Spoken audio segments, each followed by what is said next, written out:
Assalamualaikum warahmatullahi wabarakatuh. Kembali lagi bersama saya Rian Agustian di program 2 Sisi IJTI Korda Bandung. Selama setengah jam ke depan saya akan menemani pemirsa di rumah untuk berbincang dengan narasumber yang telah hadir saat ini. Beliau merupakan Kasat Lantas Polresta Bandung yang baru kayaknya, tapi nggak pakai kresek kan. Nah, hari ini tamu istimewa saya Kasat Lantas Polresta Bandung, Pak Kompol Ega Prayudi SIKOM SHMH. Selamat datang Pak Sampurasun di Bandung. Sampai Damang Pak. Damang. Aktivitas hari ini apa aja nih Pak? Hari ini bertepatan tadi juga kebetulan rekan-rekan pers Oh iya, betul. Kami sedikit memberikan surprise selamat. Terima kasih Pak Kasat. Semoga sehat selalu, berkah, apa yang dikerjakan bermanfaat untuk masyarakat luas. Amin. Itu aja sih kegiatannya nih tadi pagi. Siap, Pak Kasat. Pak Kasat, karirnya tuh pernah menjadi Kasat Lantas Probolinggo tahun 2017, Kasat Lantas Polres Magetan tahun 2019, jabatan terakhir menjadi Kapolsek Sidoarjo Kota sebelum menjadi Kasat Lantas Polresta Bandung saat ini. Apakah menjadi polisi itu cita-cita dari kecil atau seperti apa Pak Kasat? Jadi kalau dipikir untuk cita-cita saya ini lucu. Jadi dulu tuh saya berpikir cita-cita pengen jadi wartawan dulu. Wih, makanya Sikom ya? Iya. Makanya pas sekolah saya ngambil komunikasi, di komunikasi ada kejurusan lagi kan? Iya. Saya ambil kan ada jurnalis, advertising sama PR. PR, public relation. Ya, di situ saya belajar semua. Mau dari PR-nya saya belajar, di jurnalis saya belajar. Intinya dulu tuh pengen jadi wartawan lah. Bisa liputan ke luar negeri gitu kan. Terus ya ngelihat teman-teman juga yang senior gitu kan, yang sudah jadi wartawan, punya media gitu, seru gitu. Tapi suatu ketika menemani ibu almarhum ke pengajian temannya itu punya anak yang baru lulus polisi. Terus dia foto-foto excited banget lah sama anak itu kan. Terus dia bilang, "Enggak, kamu bisa nggak jadi polisi?" Ya sebenarnya bisa-bisa aja Bu, saya bilang. Ya udah dari situ saya berpikir, oh ternyata ada hal yang dipendam sama ibu ya kan, pengen anaknya jadi polisi. Nah dari situ udah mulai deh berlatih, cari-cari informasi bagaimana sih tes polisi itu gitu kan. Setelah daftar, alhamdulillah jadi. Ya beliaunya ini surprise banget lah. Yang tadinya berpikir kalau udah kuliah tuh udah nggak bisa jadi polisi gitu kan, ternyata ada jalur khususnya. Sulit gak Pak Kasat saat itu untuk mengikuti tes polisi ini? Sebenarnya untuk tes polisi ini kalau kita persiapkan semua ya, mulai dari jasmani, terus akademik, itu psikologi, sebenarnya sih mudah-mudah aja ya. Banyak di luar pikiran kan, ini harus bayar, harus begini begitu. Ini jadi sosialisasi kayak penerimaan Polri nih jadi. Iya betul. Nggak apa-apa. Saya kasih tahu. Biar menjadi edukasi buat masyarakat ya. Jadi saat ini kalau kita tes polisi itu semua direkam. Diketahui publik. Jadi kalau masnya daftar polisi terus katanya ada yang bantu, percuma kalau larinya juga nggak kuat kan terekam nanti itu. Iya, karena ada rekam jejak ya, rekam medisnya ya di situ ya. Nanti bisa ibaratnya dilakukan pengecekan ulang dan digugurkan. Jadi semua mulai dari tes psikologi, jasmani, akademik itu akan ada catatannya. Jadi nggak bisa. Jadi ada tuh yang sekarang tuh pelatihan jasmani, dia lari pagi itu biasanya. Terus ada lagi yang tes psikologi, dia ada pelatihannya. Tes akademik dia ada belajarnya, bimbel lah sekarang bahasanya. Betul. Nah kalau itu diikuti, saya rasa kayaknya bukan saya menggampangkan ya. Insya Allah bisa lolos ya. Bisa. Pak Kasat, ini pernah menjadi Kasat Lantas Probolinggo tahun 2017. Berarti secara hierarkinya Pak Kasat Lantas memang di lantas aja gitu Bang? Ya alhamdulillah sejak dari Ibda sampai saat ini Kompol bergulatnya di lalu lintas, mulai di Malang jadi Kanit Laka, Kanit Tikiasa, sekarang Kanit Kamsel, terus KBO, Kanit Regiden, jadi Kasat Lantas. Oke. Berarti dari tahun 2017 ke 2019 cukup lama ya di Jawa Timur semuanya ya Bang ya? Dari 2013 bahkan. 2013? 2013. Kalau untuk di Jawa Barat sendiri Bang, dari tahun berapa? Dari 2000, saya baru 5 bulan di sini. Oh, Jadi, di Polresta Bandung? Di Polresta Bandung. Enggak, di Jawa Baratnya. Di Jawa Barat? Di Jawa Barat. Jadi, saya kebetulan sekolah Sespima, sekolah pimpinan pertama Ya. di Lembang. Nah, itu kita setelah melaksanakan pendidikan, lulus, harus tour of area. Oh, Harus oke. keluar dari wilayah pengiriman. Iya. Nah, kebetulan saya pengiriman dari Jatim, Jawa Timur, dapat penempatan baru di Jawa Barat. Nah, bulan Agustus kemarin saya penempatan Jawa Barat, bertugas di Polda Jabar. Oke. Berarti selama sekolah itu ada kesulitan nggak Bang untuk menjadi ya apa perwira tingginya lah gitu? Di sana kan ada di Lembang itu ada sekolah Sespim, namanya. Di Sespim itu ada Sespima, Sespimen, Sespimen, sama Sespim. Sespimdi. Ya. Inilah ibaratnya SD, SMP, SMA lah. Iya, Ya, benar. artinya ya, kalau normal ya. Nah, saya SD-nya lah yang SD-nya. Oke. Ya kalau dibilang susah, ya karena untuk jadi pimpinan di sana akan ada doktrin-doktrin bagaimana cara kita memimpin, Oke. terus akhlaknya harus bagaimana, terus apa yang dilarang bagaimana, ya normatif lah. Tapi intinya di sana kita diajari terkait tentang kepemimpinan. Berarti untuk di wilayah Polresta Bandung ini Abang baru menjabat sekitar 2 minggu ya? Belum, 1 minggu. Oh, baru 1 minggu ya? 1 minggu. Tuh, berarti pemirsa masih baru Pak Kasat Lantas ini.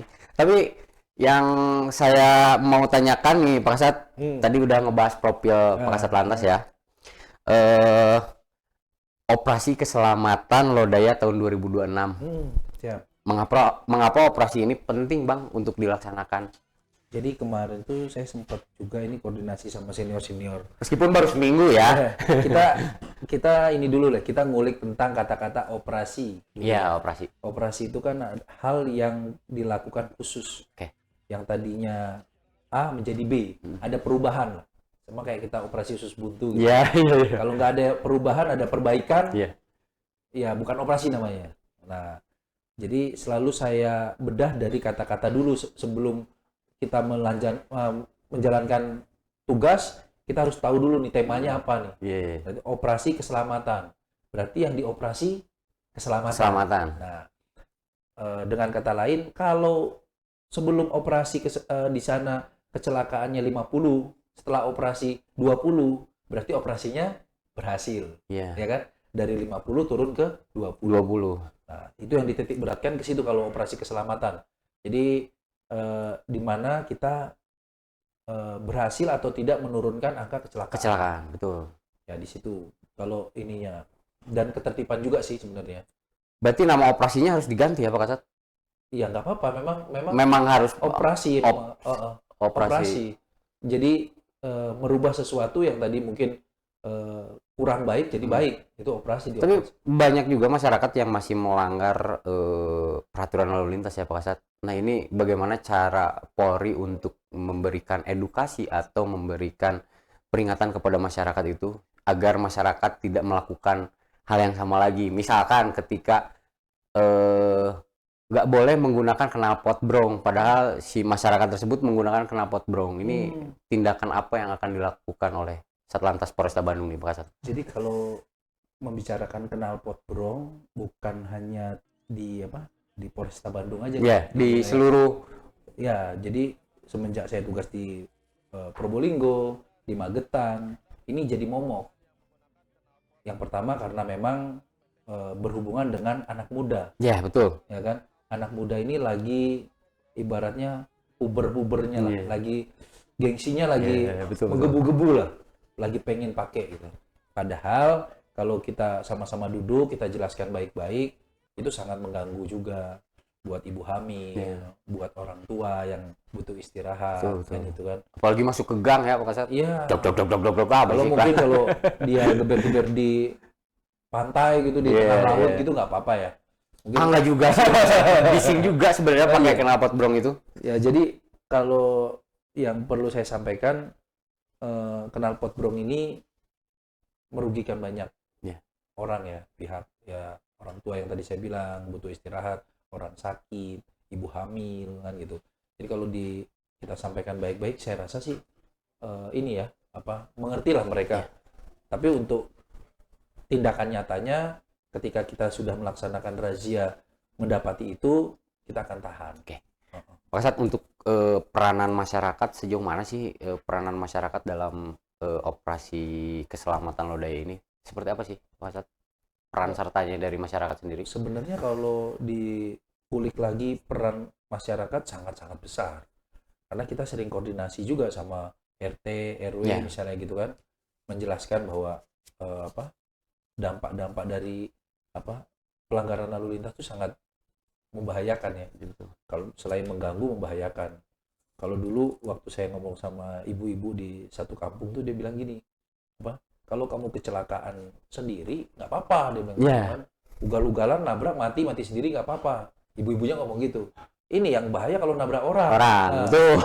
orang yang mati dia ikut mati kan gitu.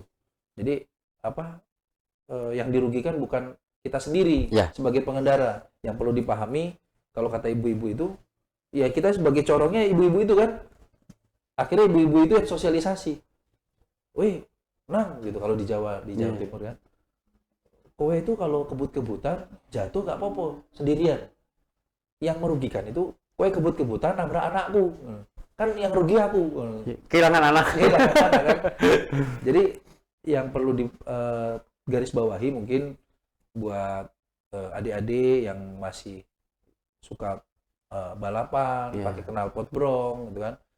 Ya berpikir aja, mungkin nanti yang kena efek keluarga kita sendiri, misalnya kayak gitu.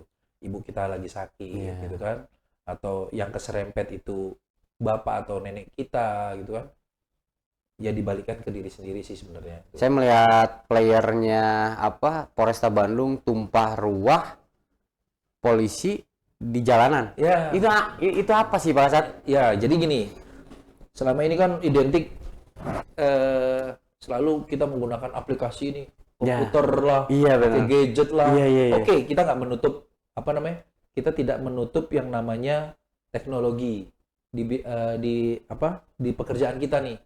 Kita nggak menutup diri sama teknologi. Iya, betul. Tapi saya dapat turunan dari komandan-komandan yang pernah saya pelajari, mereka lebih menitik beratkan pada yang manual.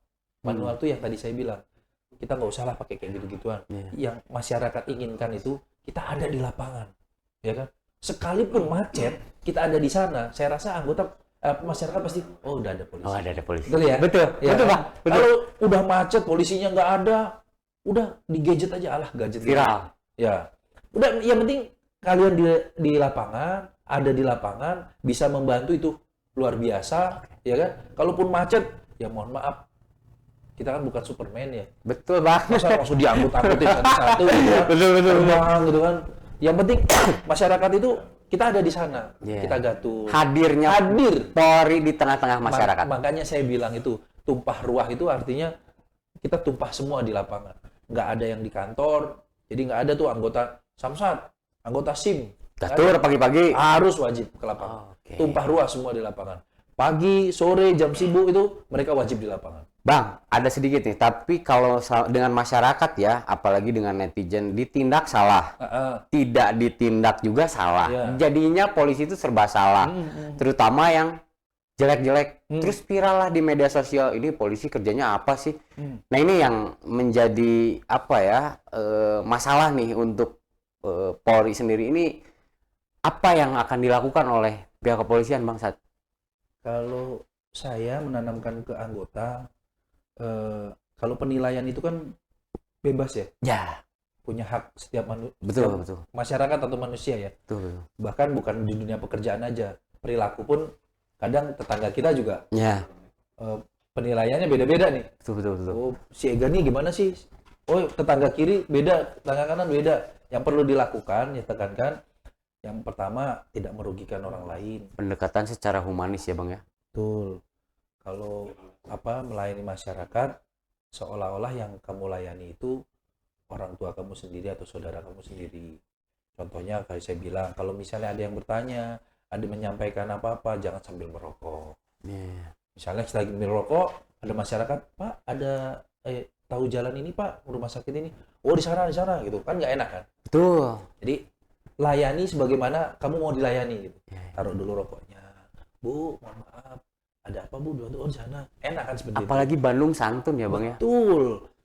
Tapi kalau misalnya memang pendapatnya tetap buruk atau ini, ya tidak apa-apa gitu kan. Yang penting kita udah kerja gitu Kita ya Bang. berbuat baik saja gitu. Apa yang kita lakukan tidak merugikan orang lain, dapat bermanfaat untuk orang banyak, ya sudah, insya Allah pasti ya yang Maha Kuasa tahulah apa yang kita lakukan kan. Kecuali memang dia jahat, itu ya saya tidak menutup inilah ya, kemungkinan memang itu ada oknum-oknum yang nggak baik. Buzzer biasanya Ya, Bang. dan saya membuka diri, silahkan sampaikan ke saya siapa oknumnya biar saya bisa tindak. Ada ini nggak Pak Kasat Instagram Pak Kasat Lantas biar masyarakat langsung bisa nge-DM atau nge-komen? Ada nggak? Boleh. Di Satlantas juga bisa. Kalau pribadi saya punya IG di Ega Prayudi. Jadi kalau misalkan ada masyarakat yang akan mengeluhkan Boleh. Kan di Polres sudah ada lapor Pak tuh. ya lapor Pak Tapi Kapolres. kalaupun mau dilengkapi selain ke lapor Pak, saya pun boleh juga. Pak Kasat, untuk sasaran pelanggaran sendiri Pak, yang menjadi fokus utama dalam ops keselamatan lodaya apa sih? Ya banyak tuh itunya, bonceng 3 kan, knalpot brong, terus kemarin kalau Pak Kapolda bilang kendaraan-kendaraan umum seperti bis, kita kemarin cek ramcek, Iya, ramcek. ya kan? Ya intinya kecelakaan pelanggaran-pelanggaran yang mengakibatkan kecelakaan sebenarnya. Kalau saya baca keseluruhan ya, itu berdampaknya fatal. Iya. Itu yang kita targetkan. Tapi biasanya kalau ada polisi yang lagi razia tuh Pak Kasat, biasanya masyarakat suka muter arah gitu karena di depan ada polantas gitu. Nah ini gimana untuk cara mengantisipasi atau apa masyarakat yang melanggar peraturan? Tidak apa-apa. Masukan atau himbauan untuk masyarakat yang menemui razia dihadapi dulu, insya Allah nggak akan barbar lah ya. Iya Pikirannya, wah nanti saya nggak usah, daripada harus putar balik membahayakan Iya diri. betul, Ya karena kan? bukan hanya membahayakan diri, membahayakan orang lain juga Pak Kasat. Karena kalau jika ngelihat masyarakat putar arah tuh, kalau di arah timur ya, di jalur timur Rancaekek, Cileunyi itu banyak tuh kendaraan yang muter arah agar deket tuh biasanya jadi muter set gitu. Nah ini ada tindakan nggak dari Satlantas sendiri Pak Kasat? Ya saya sampaikan ke rekan-rekan kalau ada kendaraan yang seperti itu Dihimbau. tidak perlu dikejar ya kan, dan dihimbau saja, jangan bertindak seperti itu kan membahayakan. Tadi kan saya bilang entah dia putar balik di belakangnya ada mobil, ada bus, ada apa, tabrak malah kan membahayakan diri kan. Iya. Jadi saya sangat larang untuk rekan-rekan kalau menemui hal tersebut sampai mengejar gitu, enggak lah. Iya, ya. Makanya saya bilang silakan dihadapi aja, nggak akan diapa-apain kok. Paling di push Selamat. up.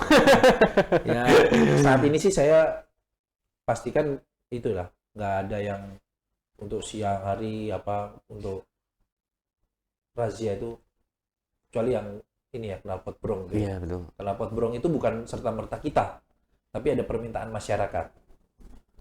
Contohnya di rumahnya masnya ada istri lagi hamil, Iya.